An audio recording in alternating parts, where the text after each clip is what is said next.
আমি আমার বাপ মার ঘরে ৪ নম্বর সন্তান হইল। বিয়ার পরে আমার শ্বশুরবাড়িতে আমি হচ্ছি বড় জামাই। কারণ আমার বিবি জান মানে সাবানা বেগম হইছে আমার শ্বশুরবাড়ির বড় মেয়া। তো ওই সূত্রে আমার শ্বশুরবাড়িতে আমার শ্বশুর, চাচা শ্বশুর এবং অন্যান্যরা যা কিছু ছোট বড় সিদ্ধান্ত নেয় ওগুলা আমার লগে যতটা সম্ভব আলাপ আলোচনা কইরা পরামর্শ করে সিদ্ধান্ত নেওয়ার চেষ্টা করে।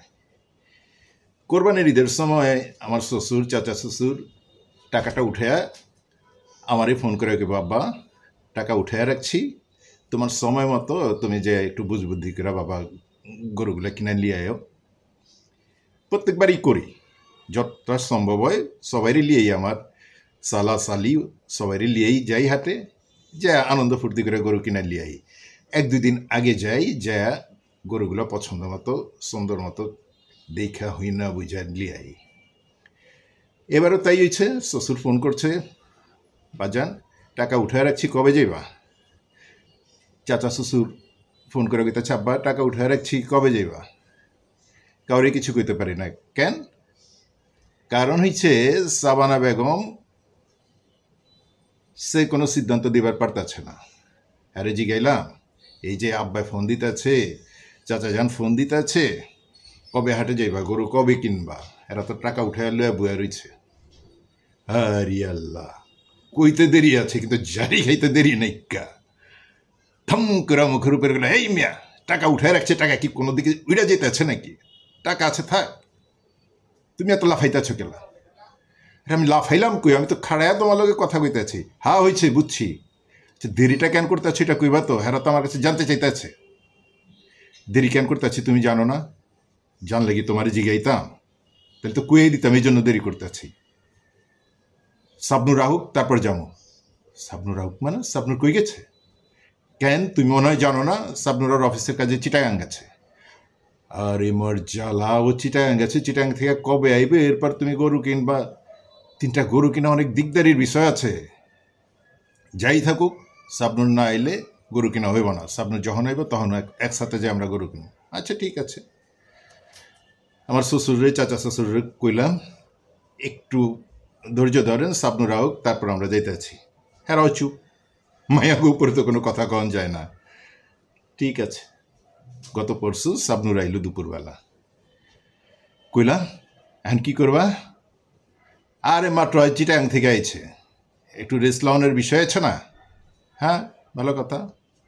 তো কি সুন্দর দিকে রাত্রের দিকে যাবে নাকি? কেন সুন্দর রাত্র কেন? পরে যাবো, পরের দিন যাবো। আচ্ছা ঠিক আছে। কালকে সকালবেলা নাস্তা উস্তা খায়া আমার বিবি সাবরে কইলাম, তাহলে কি রেডি হমুনি? কেন কি রেডি, কই যাইবা? গরুর হাটে যাবো। আচ্ছা খাড়া, আমি সাবনুরে ফোন দিই। ফোন দিল, সাবনুর বেগম ফোনের ওই পার থেকে কইতেছে, দুলাভাইরে ক আমার শরীরটা ভালো লাগতেছে না, একটু একটু আমি জিরালেই এরপরে যাবো নে। ঠিক আছে। দুপুরবেলায় নামাজ উমাজ পড়া খাওয়া দাওয়া কইরা আবার বেলাজের মতো আমার বেগম সাবরে কইলা, জিগাও তোমার বোনেরে জিগাও এখন ভালো লাগতে আছে নি, সবাই কও রেডি হইতে। ফোন দিল আবার, আপা এই বৃষ্টি হইতেছে তো, এই বৃষ্টির মধ্যে দিয়া, এই গাদলার মধ্যে দিয়া প্যাক কাদা দিয়া যাইতে ভাল লাগতেছে না, দুলাভাইরে বুঝায় কও না কালকে যাই। আচ্ছা, আমি চুপ হয়ে গেলাম। এই যে আজকে সকালবেলায় আমার ফোন দিল, দুলাভাই রেডি অন। কেন, কি জন্য, কই যাবো? গরু কিনতে যাবো না? গরু কিনতে যাইবা? কোন হাটে যাইবা? আপনি যে হাটের কথা কইবেন ওই হাটে। তা আমি কইলাম আমার আশপাশে যে হাটগুলা আছে, ধোলাইখাল আছে, দয়াগঞ্জ আছে, শামপুর আছে, এগুলো তো গরু সব গতকালকেই বিক্রি হয়ে গেছে, হাট তো পুরা খালি। এখন শুধু হাটে পাইবা গরুর গোবর আর ওই যে গরুর বান্ধার যে বাসগুলো আছে ওগুলা পাইবা, আর খেড়কুটা পাইবা। ওই দিক থেকে সাবনুর বেগম মিষ্টি একটা হাসি দিয়ে গেল, দুলাভাই আপনি না অনেক মজা নিতে পারেন। আর ঢাকায় এমন কোনো হাট আছে নাকি যেখানে গেলে গরু পাওয়া যাইব না? চলেন, টাকা আছে, গরু আমরা বাইর করুমি খুঁজা। ভাই সাহ, আপনারা এই কন্ত 3টা গরু কিনা মুখের কথা? গতকালকেই বেশিরভাগ গরু বিক্রি হয়ে গেছে, পুরা হাট এখন একদম ফকফকা। শুধু যায় এই গোবরের উপর দিয়ে হাঁটো, এই মাথা ওই মাথা হাঁটো, পুরা ঢাকা শহরটা টই টই করে ঘুরে বেড়াও। এই হয়েছে আমার সাবানা বেগমের সিদ্ধান্ত। হ্যাঁ যা কইব এটাই বালা। চলেন যাই এবার গোবর পাড়াই।